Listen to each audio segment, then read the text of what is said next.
প্রিয় দর্শক, দেশ টিভির নিয়মিত অনুষ্ঠান দেশের কথা দশের কথায় আপনাদেরকে স্বাগত জানাচ্ছি। আমি নজরুল কবির। দর্শক, শুরুতেই একটু ক্ষমা চেয়ে নিচ্ছি। আজকে আমার ব্যক্তিগত কারণে নিশ্চয়ই বুঝতে পারছেন গলার স্বরের পরিস্থিতি তেমন একটা ভালো না, তবু আগে থেকে ক্ষমা চেয়ে নিন আপনাদের কাছে। দর্শক, আপনারা জানেন এই অনুষ্ঠানে আমরা নিয়মিত ভাবে যে আলোচনাগুলি করে থাকি তা হচ্ছে সমকালীন বিভিন্ন প্রসঙ্গ নিয়ে। সেটি চলতি সপ্তাহের ঘটনা হতে পারে, সেদিনকার ঘটনা হতে পারে, তা নিয়ে আমরা সমস্যা খোঁজার চেষ্টা করি, সমাধানের পথও খোঁজার চেষ্টা করি। আজকে তেমনি একটি বিষয় আজকে আমরা আলোচনা করতে চাচ্ছি। বাংলাদেশে বহু মানুষ ঘরহীন, আমরা জানি। সেই ঘরহীন মানুষের কারো কারো ঘরে আজকে কিন্তু নতুনভাবে তালা খুলেছে। অর্থাৎ যে মানুষটি ছিল এতদিন পর্যন্ত ঘরহারা, গৃহহারা, যার মাথা গোঁজার ঠাঁই ছিল না, যে অন্যের ঘরে থাকতো কিংবা বস্তিতে থাকতো অথবা ঝুপড়ি ঘরে থাকতো, আজ সে 2 কক্ষের একটি বাড়ির মালিক।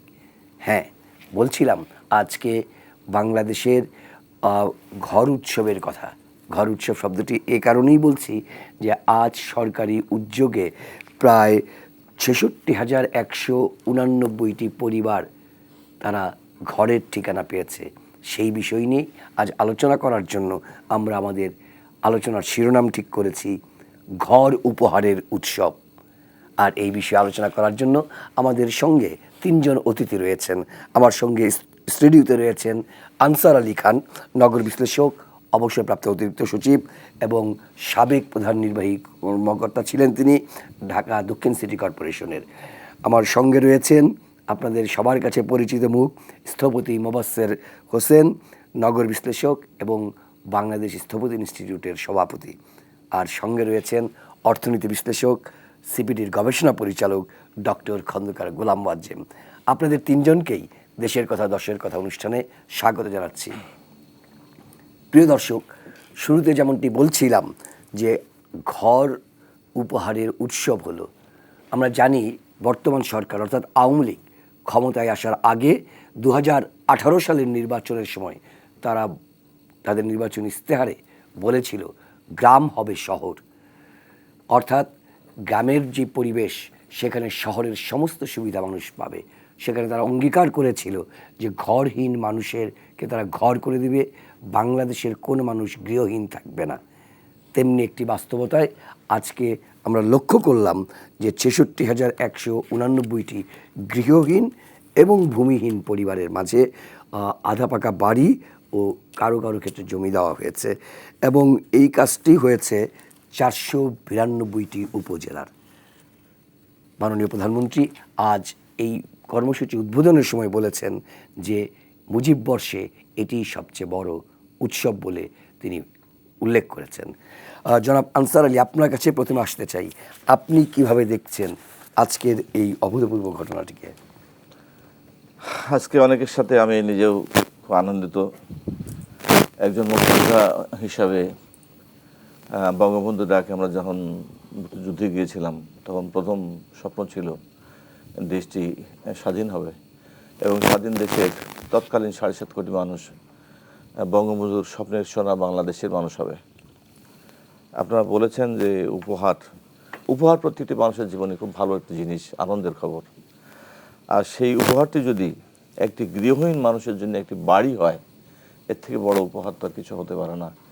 কারণ একটি মানুষ সারাদিন কর্মক্লান্ত থাকার পরে যখন একটি জায়গায় বিশ্রাম নেওয়ার জন্য রাত্রে ঘুমোতে যায়, সে ঘরটি যদি একটি ঝুপড়ি ঘর হয়, একটি পরিবেশসম্মত না হয়, বৃষ্টির সময় যদি বৃষ্টি পড়ে, শীতের সময় শীত লাগে, এবং তখন সেই লোকটির জন্য বড় একটি স্বপ্ন হয় যে আমি আমার সন্তানদের জন্য একটি ঘর করতে পারবো কিনা আমার জীবদ্দশায়।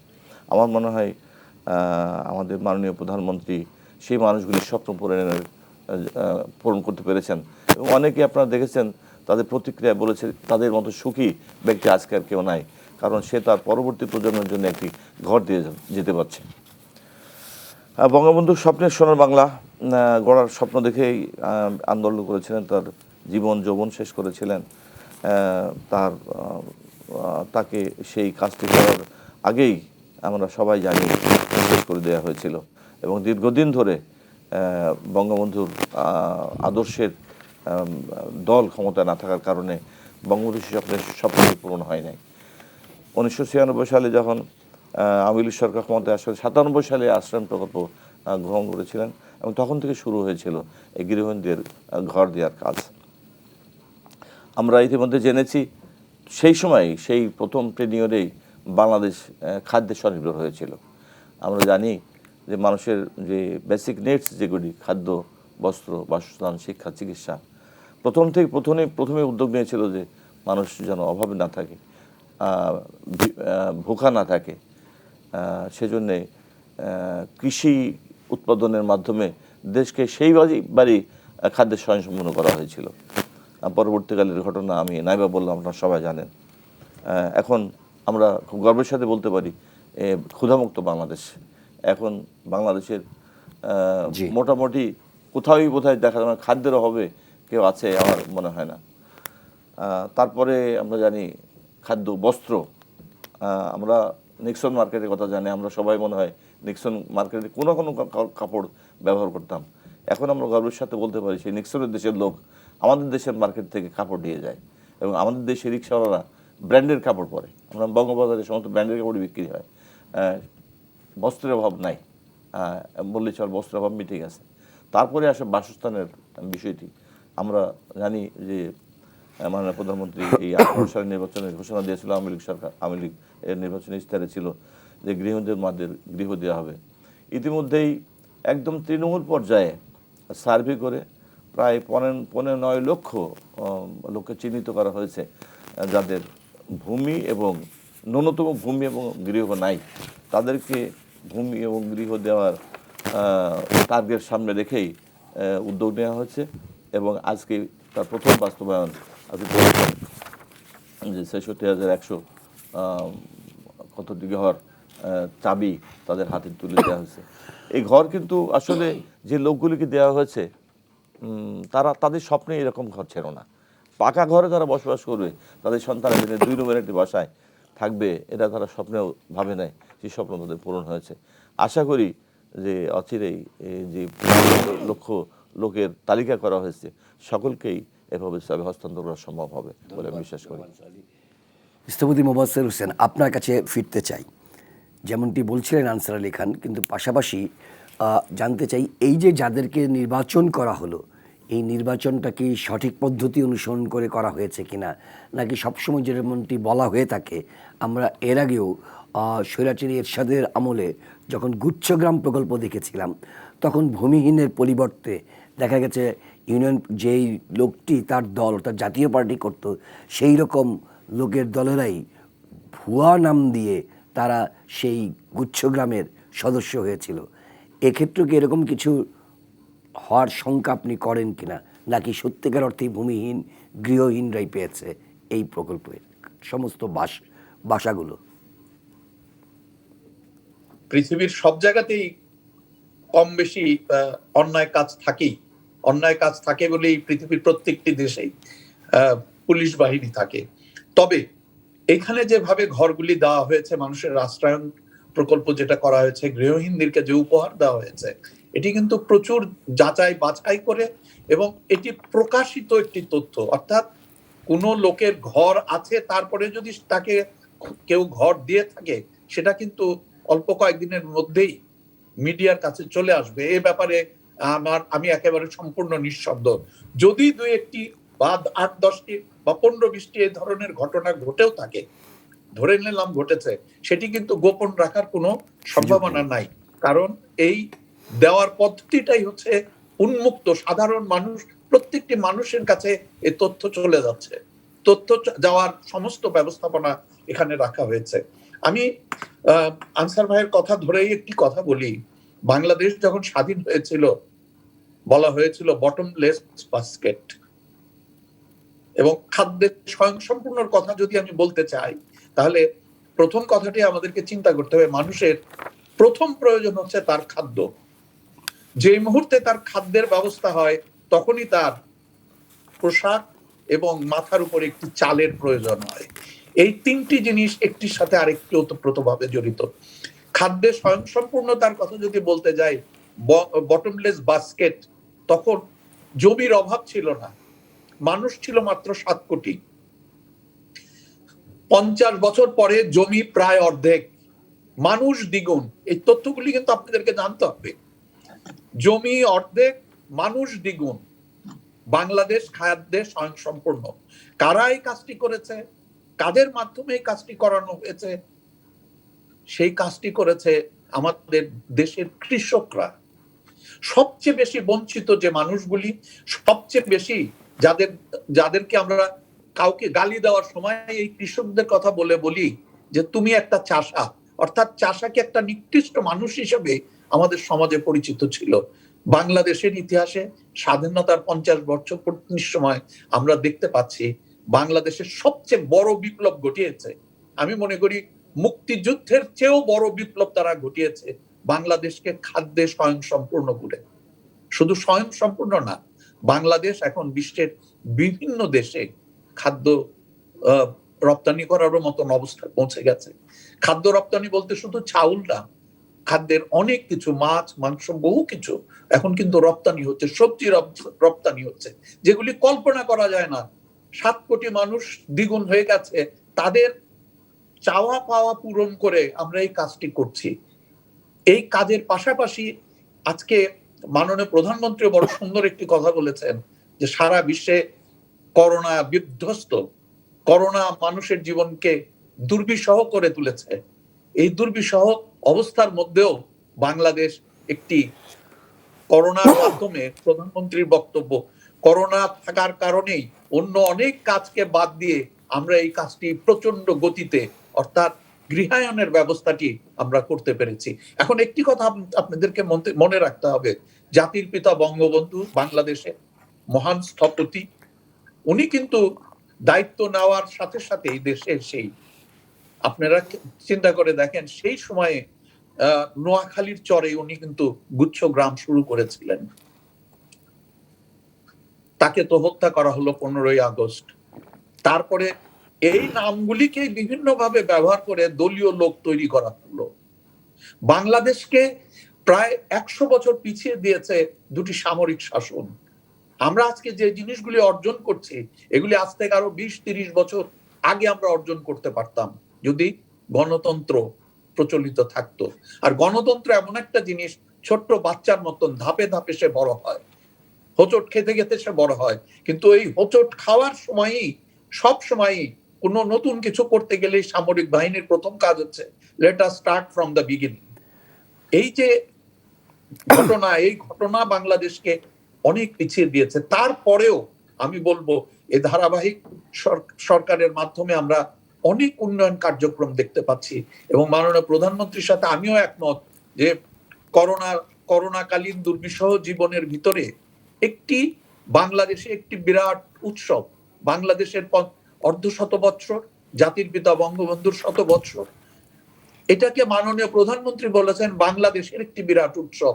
কিন্তু আমি মনে করি, আমি প্রচন্ডভাবে বিশ্বাস করি, সারা বিশ্ব যখন করোনায় বিধ্বস্ত, তারা যখন অন্য কোনো কাজ করতে পারছে না, বাংলাদেশ না, সারা বিশ্বের জন্য এটি একটি বিরাট উৎসব। গৃহহীন মানুষকে গৃহ দেওয়া হয়েছে, 70,000 মানুষের ঠিকানা হয়েছে, তার পরিচয় রয়েছে, পরিচয়ের সাথে ঠিকানা রয়েছে। এই যে ঠিকানা দেওয়ার একটা চেষ্টা, এবং অচিরেই আরো 1 লক্ষ লোককে এই ব্যবস্থা দেওয়া হবে, এই গৃহায়ন, গৃহ উপহার দেওয়া হবে। এর পাশাপাশি কিন্তু আর 2-1টি তথ্য আমার মনে হয় আপনাদেরকে জানানো দরকার। বলুন। এর পাশাপাশি বাংলাদেশ সরকার এনজিওদের মাধ্যমে অতি অল্প সুদে বস্তিবাসীদেরকে তার বাড়িতে ফিরে যাওয়ার সুযোগ দিয়েছে। প্রায় 28,000-এর মতন বস্তিবাসী তার গ্রামের বাড়িতে ফিরে গেছে। তাদেরকে অর্থ সহযোগিতা দেওয়া হয়েছে, তাদের গ্রামে থেকে যেন তারা কাজ করতে পারে। এই যে শুধু গৃহ দেওয়া না, গৃহতে যারা থাকবে, সেই গৃহতে যারা থাকবে তাদের সমস্ত জীবনের উন্নয়নের ধাপগুলি যেন তারা চোখের সামনে দেখতে পারে, সেই প্রচেষ্টাও কিন্তু এর সাথে সম্মিলিতভাবে করা হয়েছে। এবং আমরা আশা করি এখন যেভাবে করা হচ্ছে, আগামীতে আরো সুষ্ঠু, সুন্দরভাবে, আরো মজবুত ভাবে এই কাজটি করা হবে। এই গৃহ দেওয়ার পাশাপাশি যে জিনিসটি আমাকে একজন স্থপতি হিসাবে ভীষণভাবে আকর্ষিত করেছে, ঘর, শুধুমাত্র ঘর দেওয়া হয় নাই, ঘরের সাথে একটু জায়গাও দেওয়া হয়েছে, সামনে উন্মুক্ত স্থান দেওয়া হয়েছে, এনভায়রনমেন্টকে মানিয়ে সমস্ত কিছু করা হয়েছে। এখন এই ঘরে যারা বসবাস করবে তারা যদি সঠিকভাবে সুন্দরভাবে তাদের জীবন যাপন করা শুরু করতে পারে, এবং সবচেয়ে বেশি আমি চাইবো এদের যে বাচ্চা ছেলেমেয়েরা রয়েছে তারা যেন শিক্ষায় শিক্ষিত হয়, তাদের সেই ব্যবস্থাগুলি যেন এই গ্রামগুলিতে এই গৃহায়ণ প্রকল্পের পাশাপাশি যেন প্রচন্ড গতিতে সুষ্ঠু সুন্দরভাবে চালিয়ে নেওয়া যায়। ধন্যবাদ তাহলে হোসেন, আমাদের আসবো এই আবার গৃহ আপনার কাছে। দেওয়াটা সবচেয়ে বেশি কাজে আসবে। ধন্যবাদ। এবার একটু মজ্জিম, গোলাম মজ্জিম, আপনার কাছে আসতে চাই। শুনছিলেন আপনি এর আগে আনসার আলী খান এবং মোবাশ্বের হোসেনের বক্তব্য। আপনার কাছে যেই জায়গাটা সরাসরি জানতে চাই সেটি হচ্ছে, আমার অন্যের সংস্থান হলো, বস্ত্রের সংস্থান হলো, ঘরও হলো, কিন্তু এই ভূমিহীন গৃহহীন মানুষগুলোর কর্মসংস্থানের যথাযথ ব্যবস্থা যদি না থাকে, তাহলে কি এই মানুষগুলো আবারও গ্রাম থেকে কাজের অন্বেষায় অন্য শহরে ছুটবে কিনা?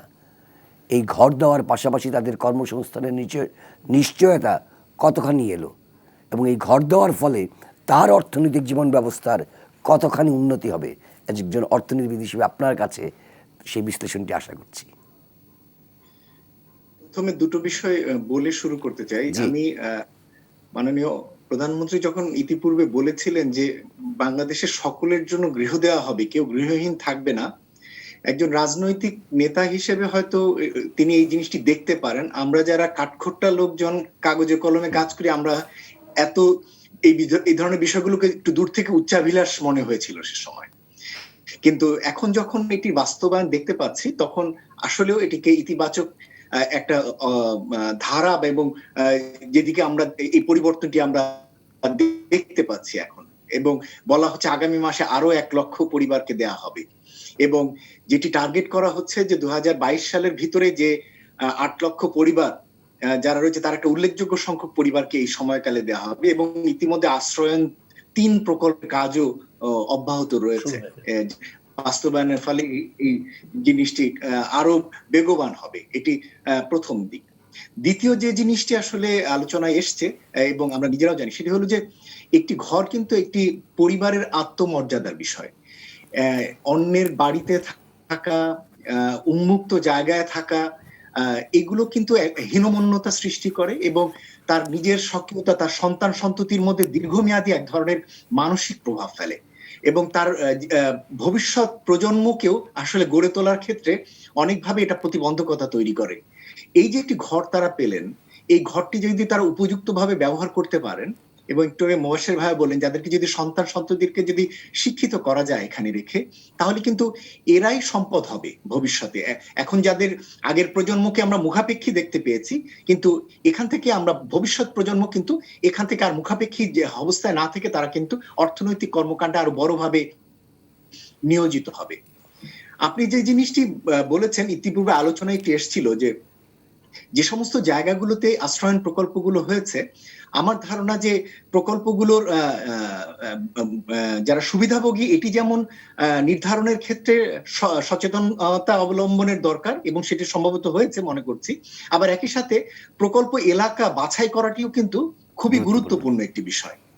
এবং ইতিপূর্বেও কিন্তু আমরা দেখেছি যে আশ্রয়ন প্রকল্পের কিছু কিছু ক্ষেত্রে, আমি সরাসরি যেহেতু বিষয়ে গবেষণা করি না, আপনার এই অনুষ্ঠানে আসার জন্য আমি কিছু রিসার্চ পেপার এর মধ্যে একটু ঘেটে দেখেছি, এবং সেখানে বলা হচ্ছে যে কোনো কোনো জায়গায় কিন্তু সাইট সিলেকশনের দুর্বলতা রয়েছে। এর আগের যে আশ্রয়ন প্রকল্প, যেমন খুলনাতে 3টি আশ্রয়ন প্রকল্পের কথা বলা আছে, একটি খুবই ভালোভাবে কাজ করছে।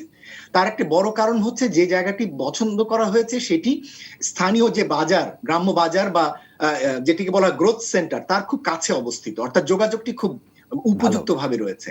কিন্তু অন্য যে দুটো জায়গায় করা হয়েছে সেখান থেকে কিন্তু গ্রোথ সেন্টার বা স্থানীয় বাজারের দূরত্ব অনেক, এবং সহজ গম্য নয় সেই জায়গাগুলো। ফলে সেই জায়গাতে অনেক ঘর খালি পড়ে আছে, যাদেরকে দেওয়া হয়েছে তারাও আসলে ওখানে থাকেন না। এমনকি উল্লেখযোগ্য সংখ্যক বলা হচ্ছে যে তারা খুলনা শহর থেকে বেরিয়ে অন্য শহরগুলোতে কাজের সন্ধানে যান, দক্ষিণাঞ্চলে অন্য শহরগুলো কাজের সন্ধানে যান। ফলে এই যে বিষয়গুলো, সেটি আমরা মনে করি যে এখন যেহেতু নতুন ভাবে করা হচ্ছে সিলেকশনটি যেহেতু, এবং আরেকটা ভালো জিনিস মনে হলো যে সিলেকশন প্রক্রিয়ার ক্ষেত্রে উপজেলা প্রশাসন, উপজেলা চেয়ারম্যান এবং একই সাথে এটির মুখ্য প্রধানমন্ত্রীর কার্যালয় যেহেতু এর সঙ্গে জড়িত, এই যে একটি উপযুক্ত একটি ব্যবস্থাপনার মাধ্যমে করা, আমরা মনে করি যে সেই বিবেচনাগুলো নিশ্চয়ই তারা রেখেছেন। যদিও এক্ষেত্রে যেটি বিবেচনা করা হয়েছে যে খাস জমিতে করার অধিকাংশগুলো করা হয়েছে এই কারণে যে ব্যয় কম পড়ে, কিন্তু এটিও আমরা মনে করি যে এই জায়গাগুলোকে যদি গ্রোথ সেন্টারগুলোর সঙ্গে ভালো যোগাযোগের সাথে সম্পর্কিত করা যায়, এবং তাহলে এই জায়গা থেকে তারা থাকবেন এখানে এবং এই জায়গার মাধ্যমে তারা তাদের ভবিষ্যৎ প্রজন্মকেও এখানে বড় করতে চাইবেন, সেটি আমরা মনে করি। ধন্যবাদ মোয়াজ্জেম হোসেন, আপনাকে একটু মাঝখানে থামাচ্ছি, একজন দর্শক ফোন দিয়েছে, ফোনটা নিয়ে আবার আপনার কাছে ফিরবো। প্রিয় দর্শক, আপনার নাম বলে আপনার ফোন, আপনার প্রশ্নটি করুন। আসসালামু আলাইকুম। জি, কে বলছেন, কোত্থেকে বলছেন? ওয়ালাইকুম আসসালাম। আপনি আমি টাঙ্গাইল জেলার সুগর থেকে বলতেছি। জি বলুন। আমি জনাব মুবাশশির সাহেবের সাথে একটু কথা বলতে চাচ্ছি। জি, আপনি আপনার প্রশ্নটি সরাসরি করুন, শুনতে পাচ্ছেন তিনি। স্যার, আমি একজন বীর মুক্তিযোদ্ধা এবং 1975 সালে 15 আগস্টের একজন জাতির জনক বঙ্গবন্ধু সহসাগর হত্যাকারীর বিরুদ্ধে একজন সশস্ত্র প্রতিরোধকারী এবং যোদ্ধা। জি, আমি আমার ওয়াইফ মারা গেছে 2018 সালে। সরাসরি প্রশ্নটি করুন। আমি 2019 সালে জুন মাসে মাননীয় জেলা প্রশাসকের মাধ্যমে প্রধানমন্ত্রীর কাছে একটা দরখাস্ত দিয়েছিলাম। আমি একজন ভূমিহীন এবং আমার কোনো বাড়িঘর নাই। জি, সেই হিসেবে আমি মাননীয় জেলা প্রশাসকের মাধ্যমে প্রধানমন্ত্রীর কাছে একটা দরখাস্ত দিয়েছিলাম 19 জুন 2019-এ। কিন্তু আজ পর্যন্ত সেই প্রধানমন্ত্রীর কাছে যে দরখাস্ত দিয়েছিলাম তার কোনো উত্তর পর্যন্ত পাইনি এবং কোনো বাড়ি ঘরে পাইনি। ধন্যবাদ। বর্তমানে আমি একটু কথা স্যার, বর্তমানে আমি আমার একটি প্রতিবন্ধী সন্তান আছে, বড় সন্তান, তাকে বিয়ে দিয়েছিলাম। তার একটি 3.5 বছর ছেলে আছে। তার 3.5 বছর ছেলে রাইখা তার ওয়াইফ জি, আমরা চলে বুঝতে গেছে। পেরেছি আপনার জায়গাটা, নিশ্চয়ই এটা নিয়ে আমরা কথা আমি বলবো। 2টি এতিম বাচ্চা নিয়ে একটি ভাড়া বাসায় আছি। এই ব্যাপারে আপনাদের প্রিয় কাছে দর্শক, বুঝতে পেরেছি আপনার প্রশ্নটি, আর নিশ্চয়ই মুবাশশির ভাইয়ের কাছে শব্দটা শুনবো। তবে আমি যেটি গোলাম মোয়াজ্জেম আপনি বলছিলেন, আমি যতটুকু জানি যে এই যে ব্যক্তি নির্ধারণের ক্ষেত্রে 3টি পদ্ধতি গ্রহণ করা হয়েছিল। একটি হচ্ছে স্থানীয় জেলা প্রশাসনের কাছ থেকে নেওয়া হয়েছিল, উপজেলা প্রশাসনের কাছ থেকে নেওয়া হয়েছে, স্থানীয় এনজিও যারা আছে তাদের কাছ থেকে নাম নেওয়া হয়েছে, এবং জনপ্রতিনিধি যারা আছেন তাদের কাছ থেকে নাম নেওয়া হয়েছে। এই সবগুলো নামের সমন্বয় করে পরবর্তীতে লটারির মাধ্যমে এই আশ্রয়ন প্রকল্পের ঘরগুলো বরাদ্দ দেওয়া হয়েছে। আর নিশ্চয়ই এই ব্যাপারে হয়তো মুবাশশির হোসেন আরও ভালো জবাব দিতে পারবেন। গোলাম মোয়াজ্জেম, আপনাকে থামিয়ে দিয়ে গিয়েছিলাম, আপনার বক্তব্যটি শেষ করুন। জি, আমি আমার বক্তব্য এই পর্যায়ে বলছি যে যেহেতু এই ধরনের একটি ইতিবাচক প্রকল্প সারা দেশ জুড়ে হবে এবং ব্যাপক ভিত্তিতে হচ্ছে, সুতরাং আগের বক্তব্যের সূত্রই ধরেই বলছি যে সুতরাং প্রকল্প স্থান নির্বাচন এবং একই সাথে সুবিধাভোগী নির্বাচনের ক্ষেত্রে সতর্কতা অবলম্বন দরকার আছে। কেননা আমি যে গবেষণা প্রতিবেদনটি থেকে বললাম সেখানে এই ধরনের ছোটখাটো বিষয়গুলো কিন্তু এসছে, যেগুলো আসলে নজরে নেওয়ার মতো, এবং একজন যেমন ভুক্তভোগী এখন বললেন যে তিনিও আসলে উপযুক্ত, তো সেগুলো আসলে দেখবার প্রয়োজন হবে। আরেকটি যেটি একটু বলা দরকার সেটি হলো যে যিনি যে এলাকাতে থাকেন বা যে এলাকায় কাজ করতে উৎসাহী তাকে সেই এলাকাতেই যদি রাখা যায় তাহলে কিন্তু, এবং এই ধরনের প্রকল্প গ্রহণ পর্যায়ে যদি তাদেরকে সম্পৃক্ত করা যায় তাহলে তার যেমন এই প্রকল্পগুলোতে তার সম্পৃক্ততা বাড়ে এবং তিনিও ওখানে থাকতে চান এবং সেই প্রকল্প থেকে তিনি সুবিধাও পান। আমি এই কথাটি এই কারণে বললাম যে সরকারের যে ভিক্ষুকদের ঘরে ফেরা কর্মসূচি যেটি নেওয়া হয়েছিল, অনেক ক্ষেত্রে যেটি হয়েছে যে আরো বেশি আয় করেন এরা আসলে শহরাঞ্চলে গ্রামাঞ্চলের চেয়ে। তখন এই বেশি আয়ের আশায় এরা কিন্তু গ্রামে বাড়ি নিয়ে আবার ঘর বন্ধ করে অথবা ভাড়া দিয়ে তারা আবার সেই ভিক্ষাবৃত্তির পেশায় চলে আসেন। এই জায়গাগুলো আমার মনে হয় যে আগামীতে যে এরকম একটা বড় কাজ, এই ধরনের শুরুর দিকে সমস্যা থাকবে, আমি খুবই স্বাভাবিক মনে করি এটি। কিন্তু এই যে একটা বড় রাজনৈতিক দিগ্ভাস নিয়ে এগিয়ে যাওয়া, সুতরাং এই বিষয়গুলোকে ক্রমান্বয়ে দেখে দেখে আমরা মনে হয় এখান থেকে শিক্ষা নিতে পারবো, যাতে ত্রুটি মুক্ত ভাবে আরো ভালোভাবে সামনের দিনে প্রকল্পগুলো শেষ করা যায়। ধন্যবাদ জনাব মোয়াজ্জেম হোসেন। ছোট্ট করে আপনার কাছ থেকে জানতে চাচ্ছিলাম স্থপতি মোবাশ্বের হোসেন, যেই কথাটি বলছিলেন আমাদের দর্শক, আপনি যদি একটু জবাব দেন সংক্ষেপে, তারপর আমরা বিরতিতে যাব। হ্যাঁ, আমি ওনার নাম ঠিকানা নিয়ে আমাদের যে মুক্তিযোদ্ধা কমান্ড কাউন্সিল আছে সেখানে নামটি দিব, যাতে কমান্ড কাউন্সিল থেকে মাননীয় প্রধানমন্ত্রীর সচিবালয়ে এই ব্যাপারে খোঁজ খবর নেওয়া হয়। দুটি জিনিস, একটি হচ্ছে ওনার মুক্তিযোদ্ধা হিসাবে ওনার পরিচিতি এবং ওনার কন্ট্রিবিউশন এবং স্বীকৃতি, এই জিনিসগুলি সঠিক যদি হয় আমার মনে হয় মুক্তিযোদ্ধা কমান্ড কাউন্সিল থেকে এই ব্যাপারে ব্যবস্থা নেওয়া সম্ভব হবে, কারণ আমরা এই কাজগুলির সাথে জড়িত। কারণ আমি নিজেও মুক্তিযোদ্ধা কমান্ড কাউন্সিলের ভাইস প্রেসিডেন্ট হিসেবে কাজ করছি। আমি নিশ্চয়ই এ ব্যাপারে চেষ্টা করব এবং আমার দৃঢ় বিশ্বাস মাননীয় প্রধানমন্ত্রী সচিবালয় এই ব্যাপারে সঠিক পদক্ষেপ নেবেন। ধন্যবাদ জনাব মোবাশ্বের হোসেন। প্রিয় দর্শক, নিশ্চয়ই আপনি আপনার জবাবটি পেলেন। এই ঘটনাটি সংবিধানগতভাবে যদিও মানুষের অধিকারের পর্যায়ে পড়ে, অর্থাৎ বাংলাদেশ রাষ্ট্রটি যখন গঠন হয় তখন বলা হয়েছিল এদেশের প্রতিটি নাগরিকের যে 5টি মৌলিক অধিকার, সেই মৌলিক অধিকার বাস্তবায়নের দায়িত্ব নেবে রাষ্ট্র। কিন্তু বাংলাদেশের রাজনীতির মাঠে নানা চড়াই উতরাই পেরিয়ে আজ আমরা স্বাধীনতার সুবর্ণ জয়ন্তী করতে বসেছি।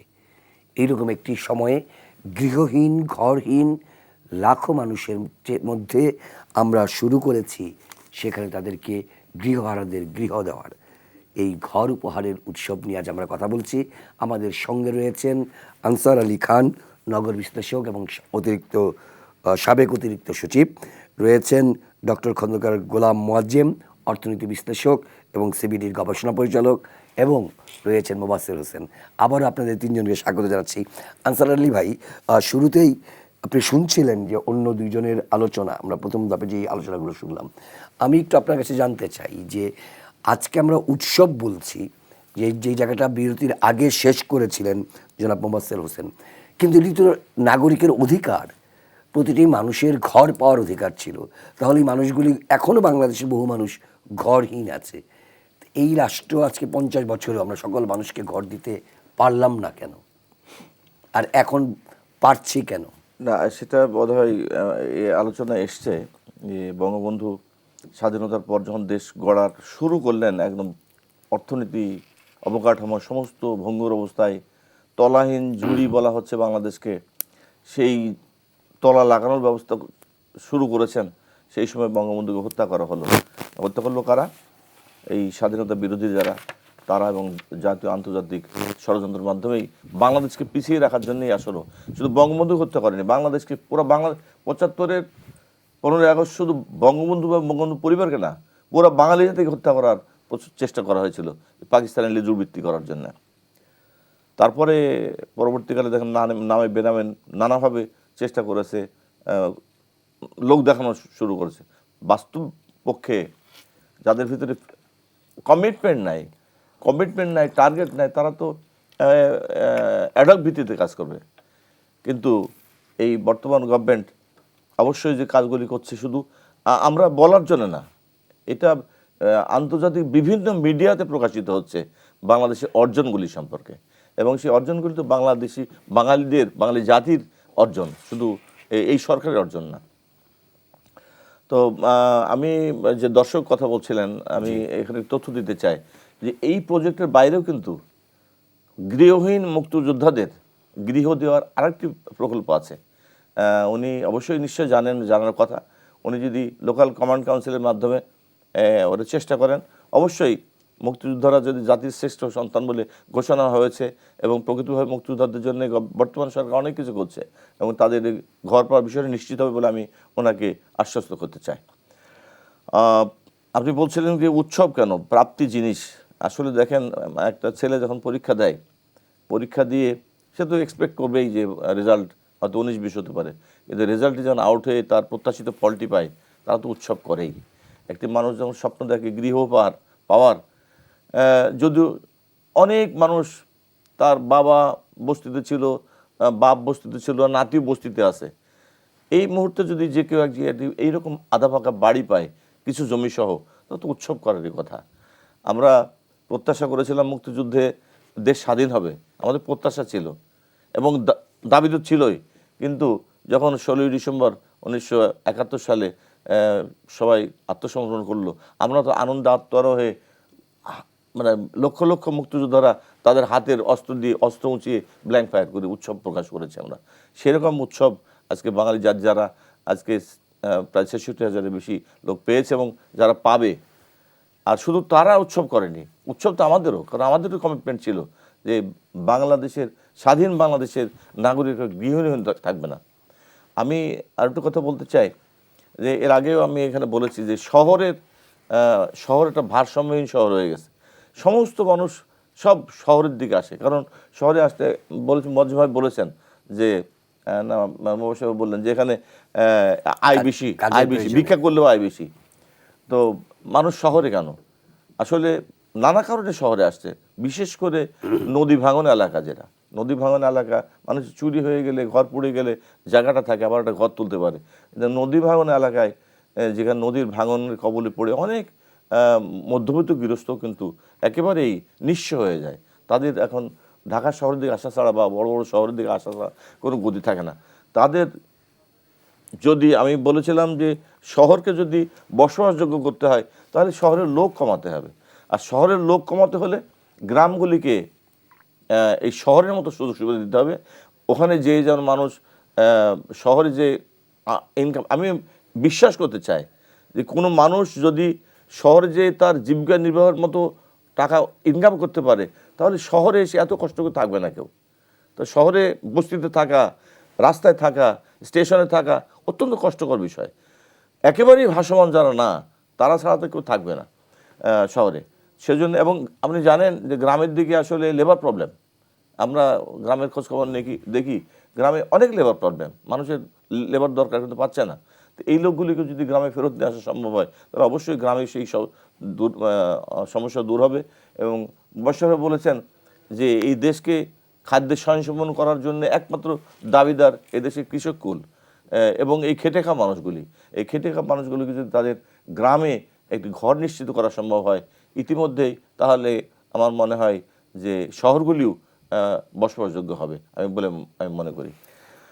আরেকটি কথা এড়িয়ে যাওয়া হয়েছে যে আপনি মজ্জ ভাইকে প্রশ্ন করেছিলেন, তাদের ঘর দিলেই তো শুধু হবে না, তাদেরকে তাদের অর্থনীতির চাকাটা ঘোরাতে হবে।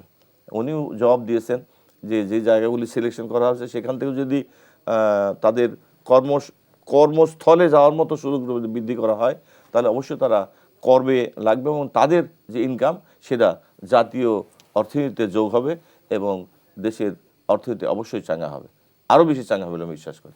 ধন্যবাদ। এবার মোয়াজ্জেম হোসেন আপনার কাছে, গোলাম মোয়াজ্জেম, সরি মাফ করবেন, গোলাম মোয়াজ্জেম আপনার কাছে আসতে চাচ্ছি আগে। সেটি হচ্ছে যে জায়গাটা আনসার আলী খান শেষ করলেন, আমরা তো যেটা আলোচনার শুরুতে আজকে বলছিলাম যে শহর মানে গ্রাম হবে শহর, এইরকম একটি ঘোষণা ছিল বর্তমান সরকারের নির্বাচনী ইস্তেহারের সময়, তারা ক্ষমতায় আসার আগে।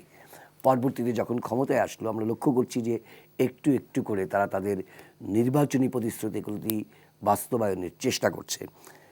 আজকে যে ঘর উপহারের উৎসব বলছি আমরা, তার ব্যাখ্যা দিলেন আনসার আলী খান। আমি আপনার কাছে যে জায়গাটি জানতে চাচ্ছি যে এই যে 50 বছরের পরে এসে আমরা ঘরহীন মানুষকে ঘর দেওয়ার চেষ্টা করছি, তাহলে আজকে আপনি বলছিলেন যে এই করোনাকালের ক্ষেত্রে যে বাংলাদেশের অর্থনীতি এখনও তুলনামূলকভাবে অনেকটা ভালো আছে, এই ঘরহীন মানুষগুলোর অর্থনীতিকে টেকসই উন্নয়নের মতো করে রাখার জন্য তাদেরকে আবার যাতে না ফিরে আসে শহরমুখে, সেই ক্ষেত্রে আপনি একজন অর্থনীতিবিদ হিসেবে আপনার বিশ্লেষণটা জানতে চাচ্ছি, কোনো প্রস্তাবনা থাকলেও সেটাও জানতে চাচ্ছি। আমি কয়েকটা জিনিস বলতে চাই। প্রথমে হলো যে আমি বর্তমান সরকারের নির্বাচনী ইশতেহারের সবচেয়ে আকর্ষণীয় বা চিত্তাকর্ষক যে ইটা মনে হয়েছে আমার কাছে সেটি হলো আমার গ্রাম আমার শহর প্রকল্পটি। যে ধারণাটি আসলে এটির ভিতরে অন্য যে কোনো কিছুর সঙ্গে আমরা সচরাচর পরিচিত, কিন্তু এটি বেশ একটা বড় চিন্তার এবং দীর্ঘমেয়াদী একটি দিগভাষ্য লক্ষ্য করা যায় এখান থেকে। এবং আমরা মনে করি যে করোনা কালে এই প্রকল্পের বা এই ধ্যান ধারণাটিকে ব্যাপকভাবে গ্রামাঞ্চলে ছড়িয়ে দেওয়ার সুযোগ রয়েছে। তাতে যেটি হবে, গ্রামাঞ্চলে কাজের সুযোগ যেমন সৃষ্টি হবে এবং একই সাথে যে নাগরিক সুবিধাগুলো সরকার সৃষ্টি করতে চান গ্রামাঞ্চলে সেটি কিন্তু শুরু হবে। তো আসার কথা হলো যে আমরা স্থানীয় সরকার মন্ত্রণালয় থেকে যেটি জানতে পারছি, ইতিমধ্যেই 15টি এরকম গ্রামকে পছন্দ করা হয়েছে যেখানে পাইলট ভিত্তিতে এই প্রকল্পগুলো চালু করা হবে।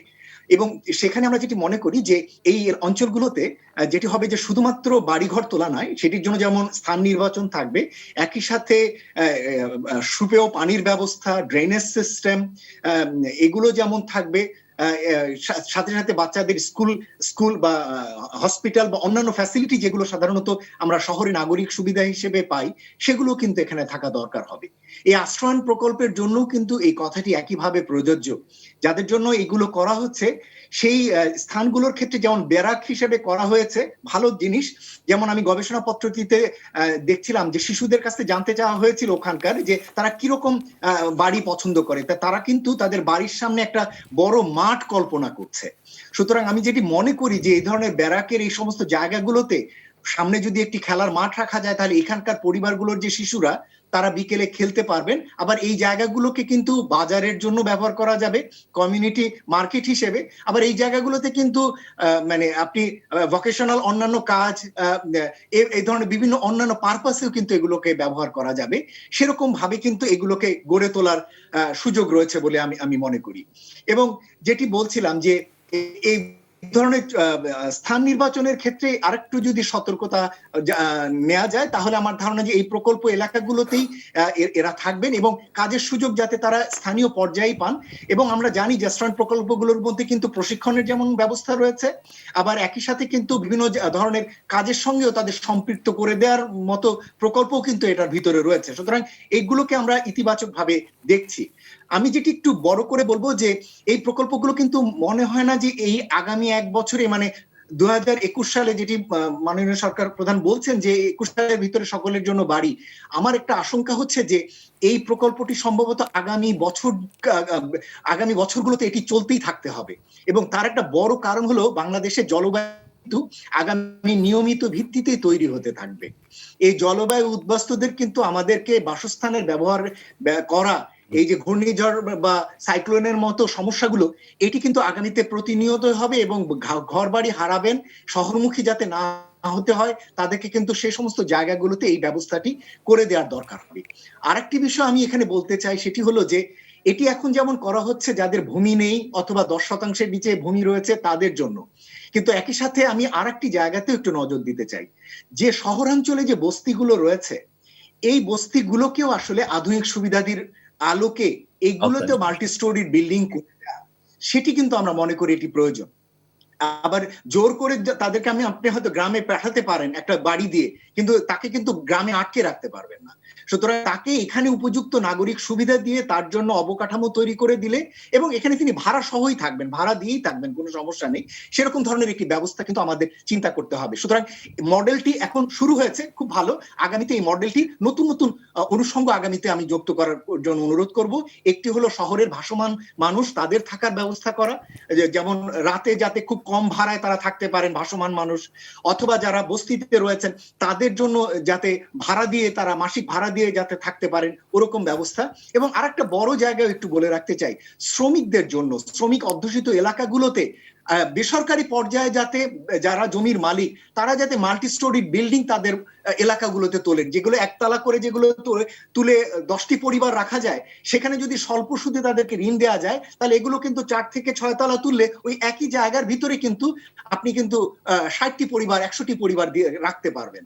সুতরাং সেরকম ধরনের প্রকল্পটি, আশ্রয়নের এই প্রকল্পটিকে শুধুমাত্র ভূমিহীনদের মধ্যে আগামীতে না, আগামীতে চাহিদার যাদের রয়েছে তাদের জন্য যাতে এটিকে বিস্তৃত করার প্রকল্প যাতে আগামীতে চিন্তা করা হয়, তাহলে আমার মনে হয় যে এখান থেকে আরো অনেক উপকার পাবেন জনগণ এবং সেটি রাজনৈতিকভাবে সরকারের একটা বড় আকাঙ্ক্ষা পূরণ করবে।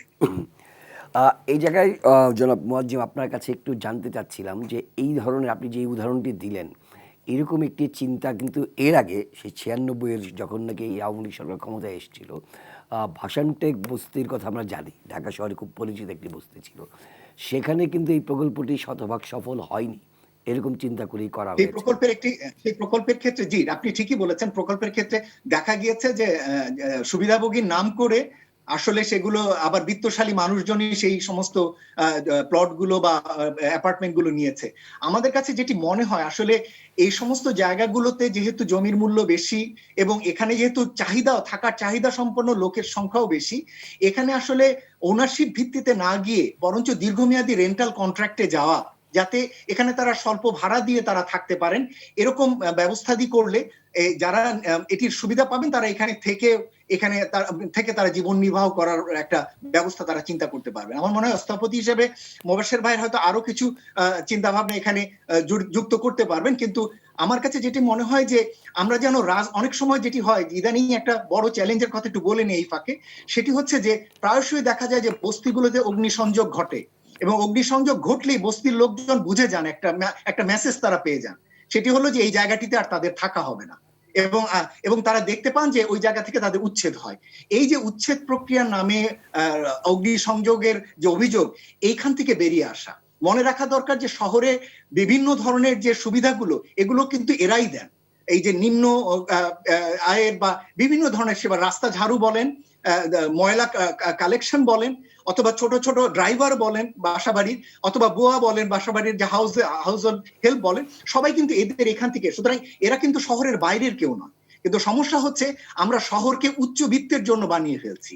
এটি যেন না হয়, শহর কিন্তু সকলের বাসার থাকবার জন্য এবং সকল পেশার লোকের জন্যই ব্যবস্থা করা, সেই সুবিধাটি যেন সকল মানুষের জন্য করে দেওয়া হয়। এটি যেন আবার তাদেরকে বস্তিচ্যুত যেন না করে ওই জায়গাগুলোকে আসলে উপযুক্ত নাগরিক সুবিধা দিয়ে, সেই জায়গাগুলো অনেক সমস্যা রয়েছে, কিন্তু নাগরিক সুবিধা দিয়ে তাদেরকে যাতে সেটি করার ব্যবস্থা নেওয়া হয়।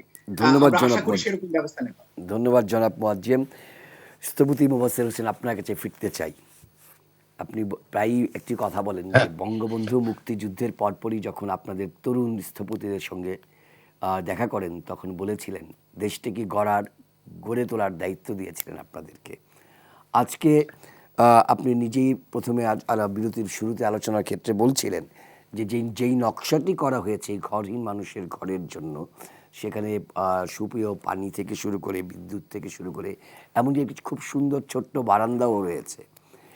আমার আপনার কাছে যে প্রশ্নটি মোয়াজ্জেম সাহেব যে জায়গাটায় শেষ করলেন যে শহরের মানুষের ক্ষেত্র, কিন্তু যদি আমরা মানুষকে শহরমুখী হতে না দেই, সেই রকম জায়গায় যদি আমরা যাই, অর্থাৎ মানুষের মাঝে বিত্তহীন যে মানুষ, সেই মানুষের শহর যদি না হয়, সে যদি গ্রামেই তার সমস্ত কর্মসংস্থান, তার সমস্ত সুবিধা পায়, তাহলে কি আর এই বস্তি নামক কনসেপ্টটি থাকবে? ধন্যবাদ। আমি তার আগে আপনাকে ভাসানটেকের গল্প বলি, কারণ ভাসানটেকের কাজ শুরু করেছিলাম আমরা প্রশিকার আন্ডারে। এই কাজটি তখন মাননীয় প্রধানমন্ত্রী প্রথমবারের মতন দায়িত্ব নিয়েছিলেন।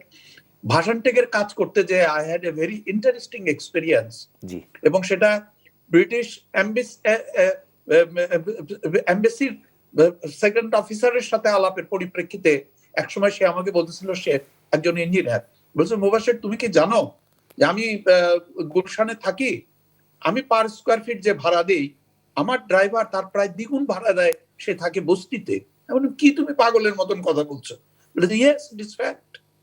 ঘটনাটি যখন আমি পর্যালোচনা করতে গেলাম, আই ফাউন্ড ইটস ট্রু, এবং এটাতে আরো সত্যভাবে প্রমাণ করার জন্য গোপীবাগে আমার 1.5 বিঘা জমির উপরে খালি জায়গা সহ বিরাট বাড়ি ছিল একটা।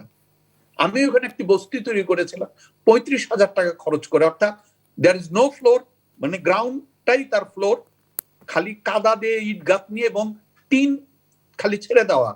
আপনি কি চিন্তা করতে পারেন যে 30-35,000 টাকা দিয়ে বানানো 4-5টা ঘর এবং অনেক উন্মুক্ত জায়গা, সেখানে মাসেই 35,000 টাকা আয় হতো। আমি ওখানে দেখেছি ফিজিক্সে অনার্স করছে একজন ছেলে, তার পাশে শুচ্ছে মতিঝিলের একজন দারোয়ান, সে আবার ওই চৌকিটি দুইবারে ব্যবহার করছে, অর্থাৎ সকালবেলা যার ডিউটি সেই গার্ড এসে রাত্রেবেলা থাকে, আর রাত্রেবেলা যার ডিউটি সে দিনের বেলা এসে থাকে, অর্থাৎ একটি চৌকি দুজনে থাকে। অর্থাৎ তারা যে পার স্কোয়ার ফিট ভাড়া দিত সেটা গুলশান বাড়িধারার ভাড়ার প্রায় দ্বিগুণ। কমন একটি টয়লেট, কমন কিচেন, এটা এখনো প্রযোজ্য। এই কাজটি আমরা ওই সিস্টেমে নিয়ে গেছিলাম। ওইখানে যে বস্তিবাসীরা ছিল তাদের আগে সমস্ত কিছু তথ্য না হলো, তাদেরকে লেবার হিসাবে কাজ করিয়ে প্রতিদিনে তারা তাদের ফ্ল্যাটের দাম দিতে পারবে, সাপ্তাহিক দিতে পারবে, মাসিক দিতে পারবে, সমস্ত রকম ব্যবস্থাপনা করা হয়েছিল এবং ডিজাইন করা হয়েছিল যাতে তারা প্রত্যেকে তাদের বাড়িতে তাদের হাতের কাজ করতে পারে। কে কোন কাজ করে তার ভিত্তিতে এই জিনিসগুলি সমস্ত কিছু করা হয়েছিল। প্রচুর রিসার্চ ওয়ার্ক করা হয়েছিল, ফান্ড কালেকশন করা হয়েছিল। বিভিন্ন ব্যাংক থেকে আমেরিকান এক্সপ্রেস ব্যাংক পুরো ফাইন্যান্স করতে চেয়েছিল স্বল্প ইন্টারেস্টে। সমস্ত কিছু ফাইনাল হয়ে গেছিল। সরকার পরিবর্তনের সাথে সাথে এটি এমন একটি ডেভেলপারকে দেওয়া হলো যে জীবনে একটি বাড়িও বানায় নাই, এবং তার বাড়ির অ্যাডভার্টাইজমেন্ট হতো লন্ডনের টেলিভিশনে। অর্থাৎ বস্তিবাসীর বাড়ির অ্যাডভার্টাইজমেন্ট হচ্ছে লন্ডনে টেলিভিশনে। এই হলো তার পরিণতি। এবং এখন পুরা প্রকল্প হয় নাই, তারা নতুন করে প্রকল্প করেছিল, বড় বড় বাড়ি বানিয়েছে। আমাদের বাড়িগুলি ছিল সাধারণ মানুষের এরকম, যাতে ফার্নিচারও আমরা ডিজাইন করেছিলাম যাতে সকালবেলা ঘুম থেকে উঠে তার ফার্নিচার সরিয়ে পুরা ঘরটাকে সে তার ওয়ার্কশপ বানিয়ে ফেলতে পারে। এভরিথিং ওয়াজ ডান। এটা আমাদের দুর্ভাগ্য। যাই হোক, এখন ওই আপনি যে কথাটা বলছিলেন, জাতির পিতা বঙ্গবন্ধু একটি কথা বলেছিল, আমার আজও মনে আছে, পিঠে এরকম করে থাবা দিচ্ছে আর বলছে, বাবারা খালি ঢাকা নিয়ে আর পরিকল্পনা করো না, সারা বাংলাদেশ নিয়ে পরিকল্পনা করো, নাইলে কিন্তু বিপদ হবে। আর আমরা কি করলাম, আসেন ভাই, বঙ্গবন্ধু তো নাই, আমরা সব ঢাকায় করবো, এমনকি নেভি হেডকোয়ার্টার করবো, সমুদ্র নাই, তাতে অসুবিধা কি আছে, সব আমাকে এখানে করতে হবে। তার পরিণতিতে হয়েছে এটার থেকে বের হওয়ার আশাও আমাদের প্রচন্ড রকম আছে। সৃষ্টিকর্তা বলেন, প্রকৃতি বলেন, আমাদের ঢাকাকে সারা বাংলাদেশের কেন্দ্রবিন্দুতে রেখেছে। অর্থাৎ যেদিকে যায় 400 কিলোমিটারের বেশি দূরত্ব আমাদের নাই। আমরা যদি এই দূরত্বটাকে জয় করতে পারি, অর্থাৎ আমাদের দেশে যে রেল লাইন আছে, পৃথিবীর 16টি দেশে একই ধরনের রেল লাইন তারা ব্যবহার করে 265 কিলোমিটার স্পিডে ট্রেন চালিয়ে, তাহলে আমার 265 দরকার নাই। গত 4-5 বছর ধরে সরকারকে বলতে আমি বলেছি 150 কিলোমিটার স্পিড আমাকে দাও, পঞ্চগড় থেকে ঢাকায় প্রত্যেকদিন অফিস করতে আসবে। কলকাতায় দিনের জনসংখ্যা রাতের জনসংখ্যার দ্বিগুণ। তাহলে বাংলাদেশের প্রতিটি শহর থেকে যদি মানুষ এখানে আসতে পারে, আর প্রত্যেকটি শহরকে যদি কতগুলি হেলথ, এডুকেশন এবং সিকিউরিটি দিতে পারি, তাহলে প্রত্যেকটি শহর কিন্তু ঢাকার পর্যায়ে নিজেদেরকে এডুকেশন, সিকিউরিটি অ্যান্ড হেলথের ফেসিলিটিস দিতে পারলে প্রত্যেকটি শহর কিন্তু উন্নত হবে। ওর পাশের গ্রামগুলি থেকে মানুষ ওইখানে যাবে। মজেম ভাই যে কথাটা বলেছে সেটি হচ্ছে যে খাস জমিতে বাড়িগুলি হচ্ছে, কিন্তু পাশাপাশি সবচেয়ে বড় জিনিস হচ্ছে নিকটবর্তী শহরের সাথে দ্রুত এবং সহজ যাতায়াত ব্যবস্থা যদি করা যায়, এই মানুষগুলি কিন্তু আর বাড়ি ছেড়ে চলে যাবে না। এবং আস্তে আস্তে এই জায়গায় কাজের ব্যবস্থা তৈরি করতে হবে। অর্থাৎ আমি যখনই একটি মানুষকে ঘর দেব, আমি আমার সন্তানকে বই কিনে দিলাম, স্কুলে যাওয়ার ব্যবস্থা করলাম না, he never B A educated person. So আমি ঘর দিয়েছি, আমার এই সন্তানগুলিকে যদি মানুষ করতে চাই, ঘরের সাথে খাদ্যের ব্যবস্থা যদি করতে চাই, তাহলে আমাকে গতি বৃদ্ধি করাতে হবে। আমাদের নৌপথ এবং ট্রেন, এই দুটিকে বিশ্বমানে নিয়ে যাওয়া সম্ভব, এবং আমাদের সে ক্ষমতা আছে। বিশ্বের অসংখ্য দেশ অর্থ দেওয়ার জন্য রেডি আছে। আমরা দুঃখের সাথে দেখতে পাই বাংলাদেশ রেলওয়ে এখন শপিং সেন্টার করার জন্য পাগল হয়ে গেছে পুরানো রেল স্টেশন ব্যাংকে। আমার দরকার হচ্ছে রেল লাইন এবং রেলের গতি। এই যে আমরা বিভিন্ন ধরনের চিন্তা ভাবনা করি, এখানেই আমাদের দুঃখজনক ঘটনা ঘটে। আমি মনে করি এই আশ্রয়ন প্রকল্পের সাথে এসডিজিরও একটা বিরাট সম্পর্ক হবে। আমরা যদি এখানে বিদ্যুৎ লাইন না নিয়ে এসে সোলার প্যানেলের মাধ্যমে বিদ্যুতায়নের ব্যবস্থা করি, আমরা যদি এখানকার নদীর পানিগুলিকে ফিল্টার করে খাওয়ানোর ব্যবস্থা করি, অর্থাৎ নেচারকে আমরা যদি এখানে নিয়ে আসতে পারি, এই মানুষগুলি বাংলাদেশের চেহারা বদলিয়ে দিবে এবং বদলিয়ে দিয়েছে। আমি প্রথমেই বললাম, যাদেরকে আমরা চাষা বলে গালি দেই, তারা বাংলাদেশকে খাদ্যে স্বয়ংসম্পূর্ণ করেছে। এই কথাগুলি যদি আমরা মনে রাখি এবং সবকিছু করার সময় আনুষঙ্গিক সবকিছু, আমি ঘর দেবো বলেই কিন্তু ফুল স্টপ করলে হবে না। জি। ঘরের সাথে একটি মানুষের জীবনে, মানুষের পরিবারে যা যা লাগে সেগুলি পদক্ষেপ নেওয়ার ব্যবস্থা করতে হবে। আমরা যদি এই কাজটি করতে পারি, আমি মনে করি আগামী 10 বছরে বাংলাদেশ বিশ্বের ইতিহাসে একটি অন্য জায়গায় পৌঁছে যাবে। ধন্যবাদ জনাব মোহাম্মদ সের হোসেন। আনসার আলী ভাই, আমাদের সময় একদম ফুরিয়ে গেছে, জাস্ট এক লাইন আপনার কনক্লুশন বক্তব্য শুনতে হ্যাঁ, চাই। আমি একটু কথা বলতে চাই। খুব সংক্ষেপে, আমাদের হাতে একদম সময় নেই, এক মহাশয় মিনিট আমি আছে। একটা আইডিয়া দিতে চাই। মৌসুমী একটা কথা বলেছেন যে 71 সালে 7.5 কোটি লোক ছিল, আমার জমি 1 ছিল। মিনিট সময় আছে আনসার ভাই, জাস্ট খালি এক লাইনে বলতে হবে। না, আমি যে উদ্যোগ নেওয়া হয়েছে, উদ্যোগটি নিয়ে আমি সাধুবাদ জানাই। বর্তমান সরকারের এই উদ্যোগ আরো সফলকাম হোক, মানুষ আরো বেশি করে উৎসব করুক, এবং মাননীয় প্রধানমন্ত্রী যে বলেছেন যে কেউ গৃহহীন থাকবে না, এটা যেন সত্যিকার অর্থেই বাস্তবায়িত হয়, আমি এই কামনা করি। ধন্যবাদ জনাব আনসার আলী খান। প্রিয় দর্শক, আজকে আমরা 3 জন অতিথির আলোচনা শুনছিলাম। আমাদের জনাব স্থপতি মোহাম্মদ সের হোসেন, ডক্টর খন্দকার গোলাম মোয়াজ্জেম এবং আনসার আলী খান, আপনাদের 3 জনকে অভিনন্দন জানাচ্ছি। শেষ করার আগে একটি কবিতা দিয়ে শেষ করতে চাই। রজনীকান্ত সেনের বিখ্যাত একটি কবিতা ছিল, স্বাধীনতার সুখ। বাবুই পাখিরে ডাকি বলিছে চড়াই, কুড়ে ঘরে থেকে করো শিল্পের বড়াই। আমি থাকি মহাসুখে অট্টালিকা পড়ে, তুমি কত কষ্ট পাও রোদ বৃষ্টি ঝড়ে।